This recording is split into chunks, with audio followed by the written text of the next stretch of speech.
Algumas reportagens foram publicadas nos últimos dias colocam a Jovem Pan como protagonista de um episódio sobre qual a emissora não tem qualquer tipo de controle.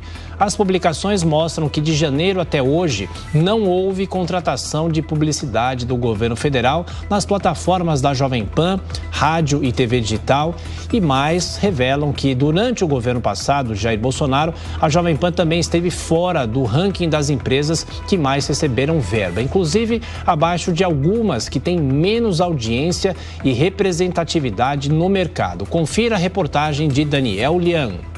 Veículos de imprensa de todo o país estampam em suas capas a escolha do governo federal de excluir a Jovem Pan de suas ações de publicidade nos 6 primeiros meses da administração Lula. Mas os dados da Secretaria de Comunicação Social da Presidência da República mostram também que a Jovem Pan esteve muito longe de figurar entre os principais recebedores de dinheiro no governo do ex-presidente Bolsonaro. Ficou fora do ranking dos 10 maiores destinatários de verba e recebeu valores inferiores do que algumas empresas com menos representatividade e audiência do que o Grupo Jovem Pan. O contrário do que sempre foi noticiado. Vejam o comparativo. As rádios AM, FM e Jovem Pan News obtiveram em 2022 R$ 1.681.656,87. Em 2023, nenhum centavo sequer. A TV Jovem Pan News recebeu em 2022 R$ 1.931.380,02 e em 2023 nenhum real. As plataformas digitais do Grupo Jovem Pan receberam no ano passado R$ 96.540,50. Já nesse ano não ficaram com nenhuma fatia de verba publicitária.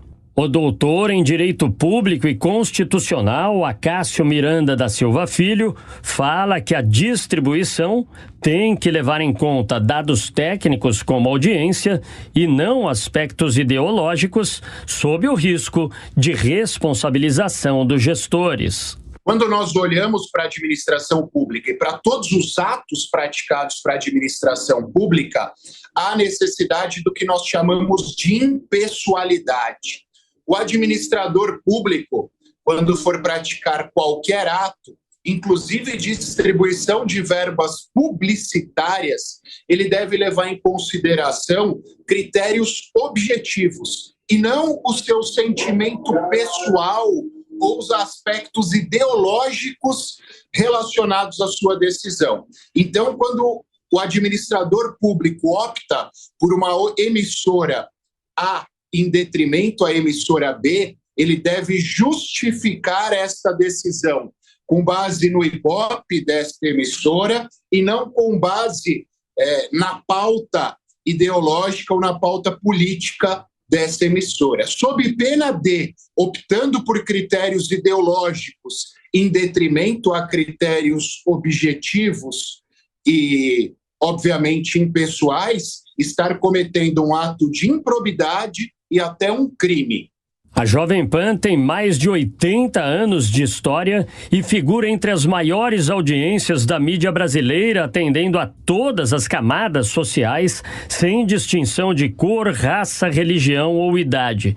Apesar disso, como os dados disponíveis no site da Secom mostram, a verba destinada pelos governos Lula e Bolsonaro está muito abaixo do valor que seria compatível com a representatividade e alcance de audiência da Jovem Pan. A rede de rádios Jovem Pan está presente em todos os estados do país e abrange mais de 18 milhões de ouvintes por mês no Brasil. Na televisão, a Jovem Pan News está consolidada como a segunda colocada entre as TVs de notícias dos canais a cabo. Desde o início de 2023, na média dos meses, pelo menos 3,7 milhões de telespectadores sintonizam o nosso canal. Os números digitais são ainda mais impressionantes. No último mês, foram 275 milhões de visualizações, 28 milhões de usuários únicos e abrangência de mais de 42 milhões de pessoas nos canais da Jovem Pan no YouTube. O podcast do Pânico está entre os mais ouvidos da América Latina. Para se ter uma ideia, em junho, os números somente do App News atingiram mais de 29 milhões de views. No cenário global, o quadrilátero composto por TV, site, rádio, FM e 76,7 bateu 60 milhões de impactos. Isso só confirma que a Jovem Pan é uma empresa de fato multiplataforma com alcance nacional suficiente para ser considerada um canal estratégico para a distribuição da comunicação do governo federal com a população, como atesta o jurista César Dario Mariano. Para ele, a gestão deve agir com isonomia num ambiente democrático a fim de não prejudicar o público em geral. E explica como deveria ser feita a divisão. E o público, em geral, ele quer saber de todas as versões, não apenas a versão que seja simpática A, B ou C. Também quer saber das versões divergentes. Então, não se pode, dentro de critério de isonomia, privilegiar uma emissora em detrimento das outras, só porque essa emissora que acaba sendo prejudicada é crítica do governo, e aquelas que são favoráveis ao governo, elas são beneficiadas. Isso daí viola a isonomia e nós poderíamos até falar de um abuso do poder político e econômico por parte do governo. O que eu vejo é que todas as emissoras deveriam receber verbas públicas da mesma maneira, ser dividido equitativamente em todas as emissoras, todos os jornais, todas as rádios, para que todas elas recebam a mesma fatia de verba pública. Não cabe ao veículo definir a verba que recebe, seja de uma empresa privada ou de um governo. Mas nesse último caso, quando o dinheiro é público, os especialistas são taxativos ao dizerem que é imprescindível a adoção dos critérios utilizados como praxe no mercado publicitário.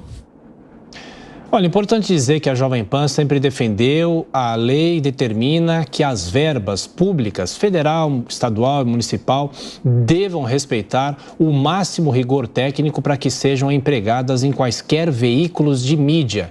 E justamente por isso é que causa estranheza que a Jovem Pan não esteja entre os 10 primeiros nas listas de veículos que receberam verbas publicitárias do governo federal nesta e na administração anterior. Um veículo que fala com praticamente a metade da população brasileira, deveria ser um dos canais prioritários para levar a comunicação do governo para os 4 cantos do país. Não é a Jovem Pan que deve dar explicações, portanto, o governo deve prestar contas à população sobre os critérios utilizados para o emprego do dinheiro público. Outro fato que causa estranheza é a repercussão gerada por esse dado que é público, divulgado pelos canais oficiais da administração federal. A escolha da Jovem Pan como título dessas reportagens é óbvia, mais um capítulo na campanha difamatória e mentirosa promovida contra a emissora.